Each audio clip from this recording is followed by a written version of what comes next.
বিসমিল্লাহির রহমানির রহিম। পরিবেশনায় ও পরিচালনায় দিক দিগন্ত। নবীর নামে গান গাই, নবী মোর পরশমণি, নবী মোর সোনার খনি। পড়েন, নবী মোর পরশমণি, নবী মোর সোনার খনি। নবী নাম জপে যেজন সেই তো দুজাহানের ধনী। নবী মোর পরশমণি, ওই নামে সুর ধরিয়া পাখি যায় গান করিয়া। ওই নামে সুর ধরিয়া পাখি যায় গান করিয়া। ওই নামে আকল হলো মাওলাই আমার কাদের গনি। নবী মোর পরশমণি, নবী মোর সোনার খনি।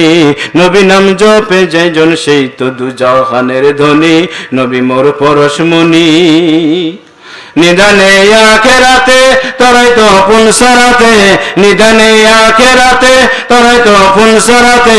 কান্ডানি কান্ডানি হইয়া নবী পার করিবেন সেই তরুণী। নবী মোর পরশমণি, নবী মোর সোনার খনি। নবী নাম জপে যেজন সেই তো দুজাহানের ধনী। নবী মোর পরশমণি। সুবহানাল্লাহ পড়েন। এইভাবে করে নর্দমার মধ্যে যখন গান গাচ্ছে, গান গাইতে আছে, কিন্তু যতক্ষণ পর্যন্ত নবী না দুনিয়ার মধ্যে আসবে ততক্ষণ পর্যন্ত এটার ফয়সালা হবে না। কথা ঠিক কিনা? এটা এই জায়গার মধ্যে রাখলাম। একটু 2 নাম্বার পয়েন্টে যাই। কথা ঠিক কিনা? 2 নাম্বার শর্তটা হলো কি? এই সব তো খেয়ে ফেলেছেন। 2 নাম্বার আমলটা হলো নবীর সুন্নতকে আঁকড়ে ধরতে হবে।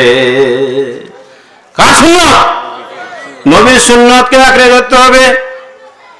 তারাকতু ফীকুম আমরাইন লান তাদিল্লু মা তামাসসাকতুম বিহিমা কিতাবাল্লাহি ওয়া সুন্নতি রাসূল। নবী করিম সাল্লাল্লাহু আলাইহি ওয়াসাল্লাম বিদায় হজ্জের সময় মাত্র 20 মিনিটের বক্তব্য দিয়েছেন। বলেন সুবহানাল্লাহ।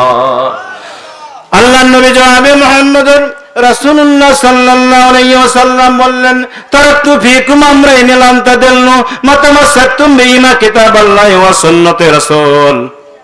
আল্লাহর নবী বললেন, ও আমার উম্মতের দল, শুনো শুনো, আমি বিদায় হজ্জের সময় একটা হাদিস বর্ণনা করে দিলাম। যদি তোমরা 2টি বস্তুকে আঁকড়ে ধরতে পারো, 1 নাম্বার হলো আল্লাহর কিতাব, 2 নাম্বার হলো নবীর সুন্নাত হাদিস, লান্তা দিল্লো তোমরা পথভ্রষ্ট হবে না, হবে না, হবে না। তোমরা পথভ্রষ্ট হবে না, তোমরা জান্নাতি হয়ে যাবে যদি তোমরা 2টি বস্তুকে আঁকড়ে ধরতে পারো। একটা হলো দিশে জাল কোরআন, আর একটা হলো নবীর হাদিস। এই 2টি বস্তুকে যদি আমরা আঁকড়ে ধরতে পারি, খোদার কসম করে বলে নবী আমাদের বলে দিয়েছে তোমরা জান্নাতি, জান্নাতি, জান্নাতি। তাহলে 2 নাম্বার পয়েন্ট হলো কি? সুন্নত। টুপি দেওয়া কি? আসতে বলেন। টুপি দেওয়া কি? তাহলে দাড়ি রাখা কি? মেসওয়াক করা কি? খাওয়ার শেষে মিষ্টি খাওয়া কি? এগুলো হলো কি? সুন্নত। কথা ঠিক কিনা? টুপি দেওয়া সুন্নত, মেসওয়াক করা সুন্নত, দাড়ি রাখা, পাঞ্জাবি বা জুব্বা পরা কি? সুন্নত। আল্লাহ রাসূল সাল্লাল্লাহু আলাইহি ওয়াসাল্লাম বলেন, যদি আমার উম্মতের দল আমার সুন্নতকে আঁকড়ে ধরে, আমি আল্লাহ রাব্বুল আলামিন কে জানিয়ে দিয়েছি, ও আল্লাহ, আমার উম্মতদেরকে কখনো দুনিয়ার মধ্যে বেইজ্জতি করো না, কারণ আমার উম্মতের দল আমার সুন্নতকে আঁকড়ে ধরেছে। আমার উম্মতদের ইজ্জত সম্মান বাড়িয়ে দাও। আপনাদেরকে বলতে চাই, একজন মানুষ যদি ভাই মাথার মধ্যে টুপি দেয়, আর যদি দাড়ি রাখে, আর যদি জুব্বা পরে, পায়জামা পরে, আল্লাহর কসম করে বলি, বাংলাদেশের প্রধানমন্ত্রী চাইতে তার সম্মান কম না বেশি? আসতে বলেন, কম না বেশি? বেশি হওয়ার কারণ হলো মাথার মধ্যে টুপি রয়েছে।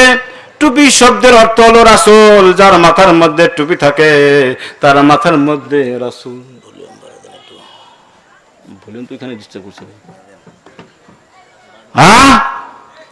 এই টুপি দেওয়া হলো সুন্নত, কারণ যার মাথার মধ্যে টুপি রয়েছে তার মাথার মধ্যে রাসূল রয়েছে। ওই লোকটা কখনো অন্যায় করতে পারে অন্যায় করতে পারে না, এজন্য তার মাথার মধ্যে টুপি রয়েছে, সুন্দর দাড়ি রেখেছে, পাঞ্জাবি পরেছে, পায়জামা পরেছে, রাস্তা দিয়ে হেঁটে হেঁটে যায়, সব মানুষগুলো ছোট বড় সবাই তাকে সালাম দেয়।